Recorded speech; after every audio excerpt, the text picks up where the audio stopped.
Welcome back to another Ret Paladin video. Verabin here. Today we are going to be talking about Castle Nathria. This raid is about to release in the normal and heroic version, and I wanted to do this guide to give you guys an idea of the type of things that you need to do to be ready. So we're not going to do a full guide on Ret Paladin. However, what we are going to do is talk about how to make sure you're using the right conduits, what type of gear should you be going for to be prepared for this raid, and all of that good stuff. So one of the things we're not going to go through in this raid is specific strats on the fights themselves. I believe there are going to be some other guides coming out shortly that are going to help you with that. So what we're going to do is specifically talk about your character, what you can do to get ready for the raid and make sure that you are doing your raids proud. So let's hit it.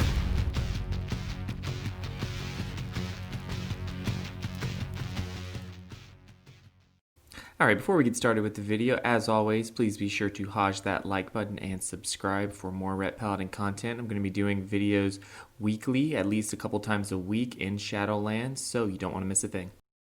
Alright, so first things first, after you watch this video, go ahead and download SimCraft, and you're going to need that add-on to do the next part. So make sure you have that add-on. It's called SimCraft, and then you're going to go to raidbots.com, and this is going to be a really important resource for you as we go through the video, because I am not going to give you a specific set of talents and covenants and soulbinds and conduits and all that kind of stuff, because it's going to vary greatly from person to person. When I run this, I get certain results, but when you run it with your gear, you might get different results. So I want you to make sure that you are familiarizing yourself with that tool. It's a very powerful tool, and you do need the add-on to do it. You cannot just do it from the armory. You actually do have to make sure that you are doing it from the add-on.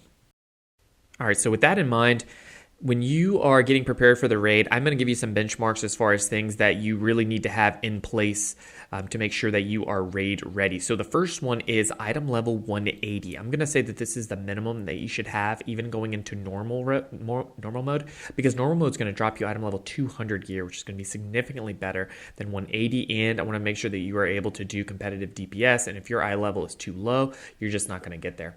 So 180 item level, and I believe that the two biggest important slots for that are weapon and trinkets. So we are gonna talk about specific weapons and trinkets that you should consider and where those drop and all that good stuff. So let's take a look at that. All right, so pre-raid, there are actually 4 different weapons that are available in Mythic Zeros. So those are on the screen now, and I'm going to suggest that obviously you're going to have to look at your sims and see which one is actually going to give you better stats. But to be honest, all the stats are pretty close, at least when I simmed myself. But I think the haste and versatility ones are likely going to sim a little bit better for me. But as you start getting to the raid and stuff, you're going to have access to raid quality weapons anyway. So as far as pre-raid, it's not going to matter a whole lot. All right, so for trinkets, there are actually a lot of different trinkets available, and they sim very differently, especially considering single target versus AoE.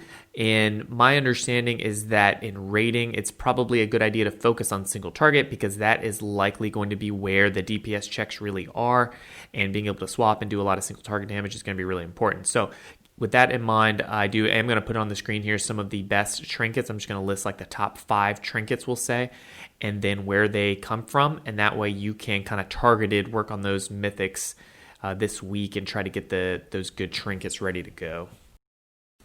So when you're picking 2 trinkets, keep in mind that you probably don't want 2 on-use trinkets, because you're going to have to track the cooldowns of those 2 trinkets separately, and you won't be able to use 2 of them at the same time. So it's a good best practice, in my opinion, to use one passive trinket that you don't need to worry about, that's just going to passively give you procs, and then give one on-use trinket. And the benefit of that is that a lot of times the on-use trinkets are going to proc at the start of combat anyway, when you're going to use your on-use trinket in a lot of cases. So you can end up able to stack them with wings. So you're going to get the biggest bang for your buck by having an on-use trinket and then also a passive trinket. All All right, so as far as consumables go, you're not really going to have a lot of options as far as what sort of enchants to use and things like that. So again, you're going to want to sim this and see which ones are going to be better for you. There are a couple different enchants for rings as far as secondary stats and then for weapons as well. So keep that in mind. It's a good idea to just sim yourself anytime you get a couple new pieces of gear and then see kind of how those things change. And then if you have some of those trinkets, you want to make sure you keep those as options. And one other new consumable that just came out this expansion, or came back this expansion, I should say, are sharpening stones. And from what I have seen, those are actually pretty good. They sim pretty well versus the oils that you can get. So that is a consumable that you want to get. So you want to have a sharpening stone for a bladed weapon or a weight stone for a mace. So the other big question is, in the first week in raiding, you'll probably only be able to use one potency conduit.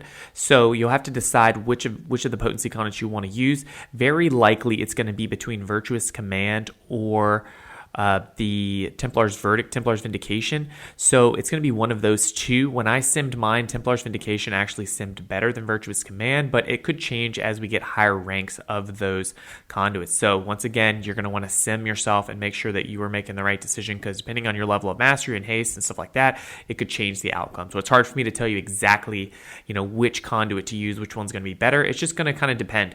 I will say that they're not going to be a huge difference in DPS, but it is something that if you really want to min-max, you definitely just need to sim. All right, so the last thing we're going to talk about are talents. Now, talents are going to have, again, a lot of variability depending on your gear and your secondary stats that you have. And because the secondary stats are so close together, it's likely that you have different levels of crit and haste and mastery versus the character that I sim. So when I sim, I actually am finding that Execution Sentence is not simming as well as Righteous Verdict, Righteous Verdict. And then Sanctified Wrath is actually simming really, really well also. So I would definitely not assume that which talents you need to are going to work the best. So I'm just going to have to point you to raid bots, and raid bots will give you the answer. They give you the option to walk through different talent builds, and that will allow you to say, on this one row, you can just say, hey, let me sim all three of the talents on one of these rows, and then that will tell me which one is which. And they might be close. Some of mine were within 10 or 20 DPS of one another. So if there's a specific talent build that you like, so for example, I really like Divine Purpose. I think it's a fun gameplay. I like the RNG aspect of it. So I usually play Divine Purpose as long as it's close enough for me.